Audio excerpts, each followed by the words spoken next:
Butterfly House by Bunting, illustrated by Greg Shedd. This is the title page. The dedications are to Anna, who draws beautiful butterfly pictures, and to the butterfly people at Kid Space Museum, Pasadena, California. For Maya, Valerie, and Bill. When I was just a little girl, I saw a small black creature, like a tiny worm, and saved it from a greedy jay who wanted it for lunch. I carried it inside, safe on its wide green leaf. My grandpa said it was a larva and soon would be a butterfly. We laid the larva carefully on thistle leaves inside an empty jar, put in a twig for it to climb, then made a lid of soft white paper and stuck around with glue. My grandpa knew exactly what to do. I raised a butterfly myself, he said, when I was just your age. How strange to think my grandpa once was young like me. We would have been best friends if I'd been there back then, I said. My grandpa smiled. It worked out anyhow. We're best friends now. Up in his room, we found a box. I cut a window in its side, then covered it with screen. Soon I could look inside and see my larva looking back at me. What would she see? A human face, so big and scary, strange and starey. What would she think? I want it pretty till she goes, I said. And so Grandpa and I drew flowers on colored paper. Cone flowers, purple blue, and marigolds, lantana bright as flame, and thistles too. We wedged a garden twig inside the box for her to walk on, so her wings could dry once she became a butterfly. My grandpa knows the flowers butterflies like best, the ones where they can rest and drink the sweet, clear nectar. We glued the painted flowers inside the box so it was bright with color, made a sky above, the lid all blue with small white cotton clouds, and green with tops of trees that seemed to sway in soundless air. I made a curve of rainbow like a hug to keep her safe while she was there.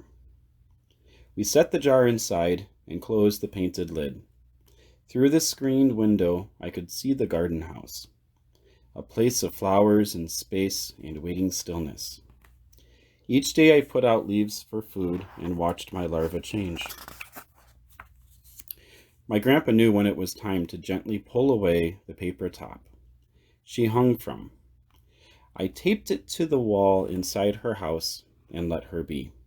She would hang free inside the chrysalis that kept her hidden from the world. Inside that magic place, she grew, transformed herself, came out, drooped, limp and slack, with crumpled wings. She was a butterfly, all spotted, orange, black, and brown, as if someone had shaken paints and let the drops fall down. Our painted lady, Grandpa said. It's time. He meant that it was time for her to leave, for her new life. I swallowed tears. From the beginning, I had known today would come. Now it was here. My grandpa took my hand. Cry if you like, he said. We understand.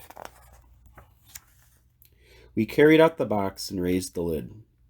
I watched her falter as she felt the first warm touch of sun, saw trees, felt breezes brush across her wings. She rose, then rested on the fig tree branch. I saw her fly. Goodbye.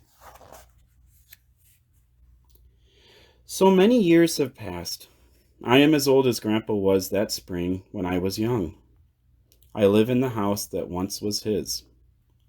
The garden glows with cone flowers, purple blue, and marigolds, lantana, bright as flame, and thistles too. Now every spring the painted ladies come. They float and drift like blossoms. When I walk, they flutter by to kiss me with a painted wing. Sometimes they cling as though I am a flower myself. My neighbors cannot understand. Our flowers are the same as yours, they say each time they visit me. We even planted thistles to invite the butterflies, but they don't come. They fill your air like autumn leaves, although it isn't fall.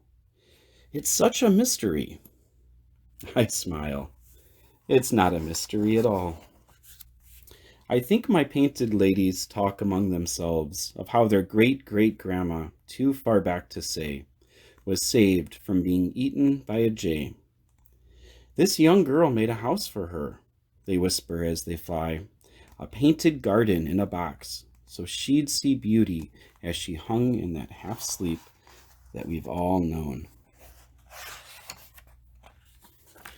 This is the girl, but older now.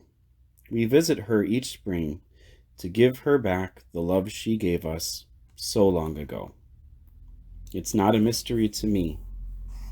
I think I know. Here are the instructions for how to raise a butterfly following the steps that Eve Bunting suggested in the book. Feel free to pause the video and enjoy the end.